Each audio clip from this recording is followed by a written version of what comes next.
Ever who down in Whoville liked Christmas a lot, but that Grinch who lived up north of Whoville did not. The Grinch hated Christmas, the whole Christmas season. Don't ask me why, no one quite knows the reason. It could have been that his head wasn't screwed on just right. Could have been that his shoes were a little too tight. But I think the most likely reason of all would have been that his heart was two sizes too small. But whatever the reason, his heart or his shoes, he stood there on Christmas Eve hating the Who's. He said with his Grinch fingers nervously drumming, I must find some way to stop Christmas from coming. Why, for 53 years he'd put up with it now. He had to stop Christmas from coming. But how? Then he got an idea, an awful idea. That Grinch got a wonderful, awful idea.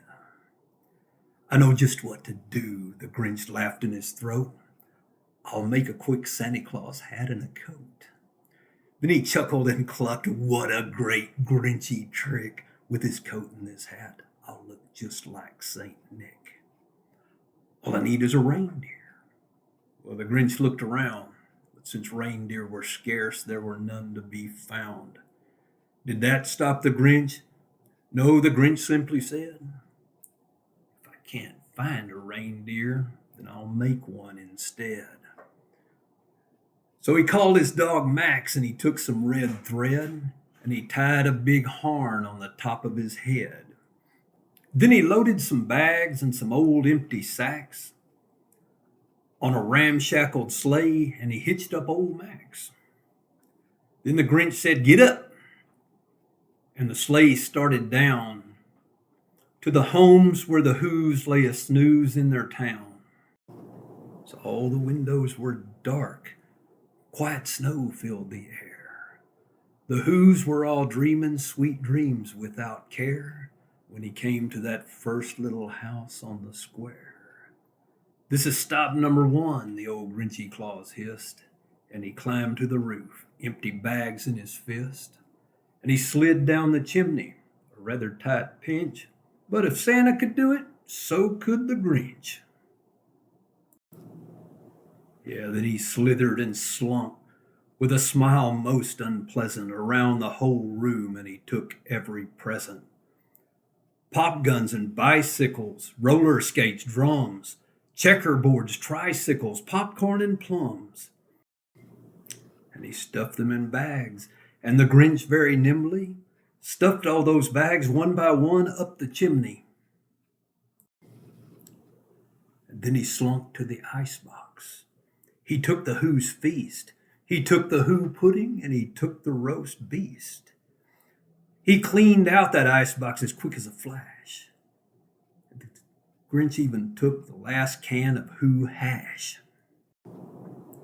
And the one speck of food that he left in the house was a crumb that was even too small for a mouse.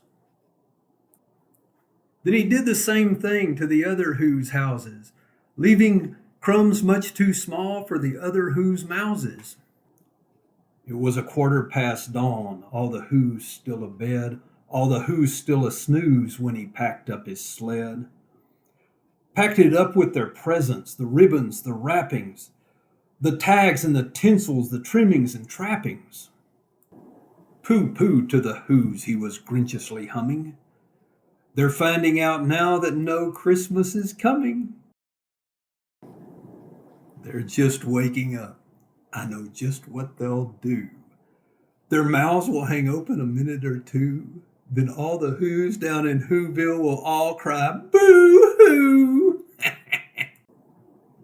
That is a noise that I simply must hear. So he paused and the Grinch put his hand to his ear.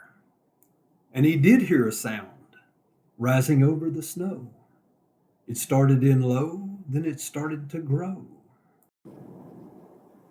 Then he stared down at Whoville. The Grinch popped his eyes. Then he shook. What he saw was a shocking surprise. Every who down in Whoville, the small and the tall, were singing without any presents at all. He hadn't stopped Christmas from coming. It came. Somehow or other, it came just the same.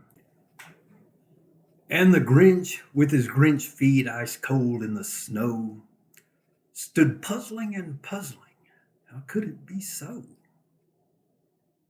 It came without ribbons. It came without tags. It came without packages, boxes, or bags.